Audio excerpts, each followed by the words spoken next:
ये तस्वीरें उत्तर प्रदेश के बलिया जिले की हैं, जहां सरकारी कोटे को लेकर ऐसा संग्राम छिड़ा कि देखते ही देखते माहौल जंग के किसी मैदान में तब्दील हो गया।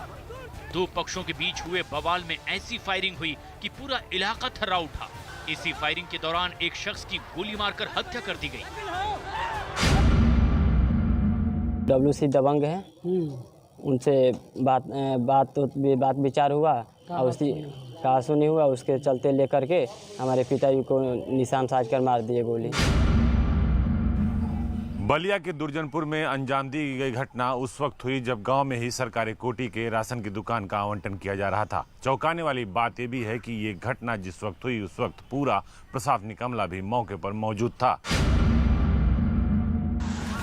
यानी वारदात को उस वक्त अंजाम दिया गया जब मौके पर SDM सुरेश कुमार पाल और CO चंद्रकेश सिंह भी मौजूद थे। कानून व्यवस्था पर सवाल खड़े करने वाली इस खबर ने पूरे प्रशासनिक अमले को हिलाकर रख दिया, जिसके बाद यूपी के CM योगी आदित्यनाथ के आदेश पर कड़ी कार्रवाई करते हुए SDM और CO समेत ड्यूटी पर तैनात तमाम पुलिसकर्मियों को सस्पेंड कर दिया गया।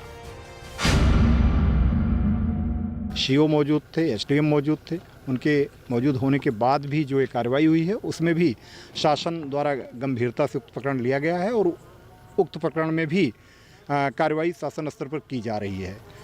थाना स्तर पर भी पुलिस अधीक्षक को मेरे द्वारा निर्देशित किया गया है कि यहाँ पर मौजूद सभी लोग जो घटना के समय मौजूद थे, निश्चित रूप से वो भी लापरवाही के दोषी माने जाएंगे। बताया जा रहा है कि रेवती थाना क्षेत्र के दुर्जनपुर इलाके में सरकारी कोटे की राशन की दुकानों का आवंटन चल रहा था, लेकिन राशन की दुकान के आवंटन के दौरान ही दो पक्षों में विवाद हो गया। जिस वक्त ये विवाद हुआ उस वक्त बलिया के SDM और बैरिया विधानसभा के CO भी मौजूद थे। प्रशासन की मौजूदगी के बीच ही फायरिंग हुई। इस फायरिंग के दौरान एक आदमी की गोली लगने से मौत हो गई। आरोप है कि जिस धीरेन्द्र सिंह नाम के शख्स ने इस वारदात को अंजाम दिया वो BJP विधायक सुरेंद्र सिंह का करीबी है। इस बीच बड़ी खबर ये भी आ रही है कि इस मामले का मुख्य आरोपी धीरेन्द्र सिंह वारदात को अंजाम देने के बाद पुलिस के हत्थे भी चढ़ा था, लेकिन पुलिस को चकमा देकर वो मौके से फरार हो गया। धीरेन्द्र प्रताप सिंह के पूरे पार्टी जनता ईंट पत्थर सब चलाए और जनता गोलियां चलाने लगे। करीब 15-20 फायर हुआ है। तो उसमें एक बाहरी बदमाश है, हम लोग उनको पहचानते नहीं हैं, और एक अजय सिंह भी फायर कर रहे थे और धीरेन्द्र प्रताप हमारे भाई को गोली मार दी है। आर्मी से रिटायरमेंट आए हैं जनाब, 6-7 साल हो गया। किसी के साथ भी रहते हैं? और सुरेंद्र सिंह विधायक के साथ में रहते हैं, उनका ही आदमी है। उनके पूरा जो है मन बढ़ाते हैं जनाब वो सुरेंद्र सिंह।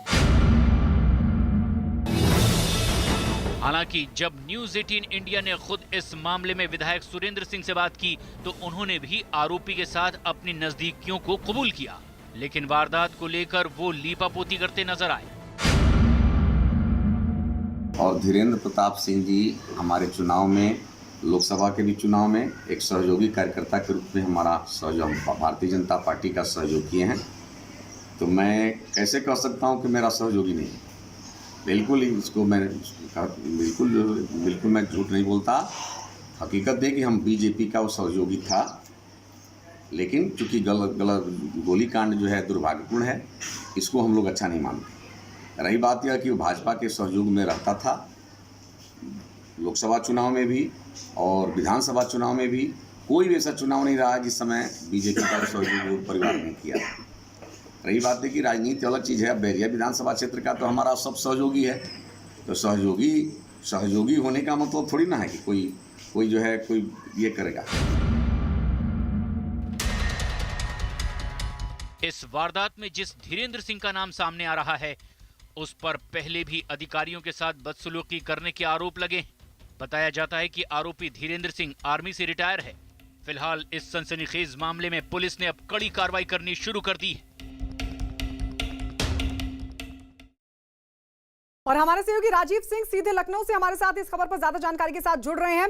राजीव, अब सबसे बड़ा सवाल यह है कि कब मुख्य आरोपी धीरेन्द्र सिंह को गिरफ्तार किया जाएगा? क्या जानकारी आप तक? देखिए गायत्री, इस बलिया में हुए इस पूरे घटनाक्रम को लेकर मुख्यमंत्री योगी आदित्यनाथ खासा नाराज हैं, जिसके मद्देनजर लगातार करीब 1 दर्जन से अधिक टीमें लगाकर जो बलिया कांड का मुख्य आरोपी धीरेन्द्र सिंह है उसकी गिरफ्तारी का प्रयास किया जा रहा है। इस दौरान 4 लोगों की गिरफ्तारी की जा चुकी है। 33 लोग नामजद किए गए हैं, जिसमें 8 लोग नामजद हैं और 25 अज्ञात हैं। 8 नामजद में से 4 की गिरफ्तारी हो गई है, लेकिन मुख्य आरोपी धीरेन्द्र सिंह अभी भी फरार है। तो उसके सभी रिश्तेदारों के घरों में संभावित ठिकानों पर लगातार पुलिस की टीम छापे मार रही है और खुद इस पूरे जो कार्रवाई है उस पर उत्तर प्रदेश के डीजीपी हितेश चंद्र अवस्थी नजर बनाए हुए हैं, क्योंकि ये एक ऐसा मामला है जिस पे कहीं ना कहीं एक के बाद एक जो पुलिस प्रशासन की लापरवाही के कारण सरकार पर एक बड़ा धब्बा लगा है। और यही कारण है कि अब पुलिस प्रशासन ये चाहता है कि जल्द से जल्द इसकी गिरफ्तारी की जाए, क्योंकि मुख्यमंत्री की नाराजगी का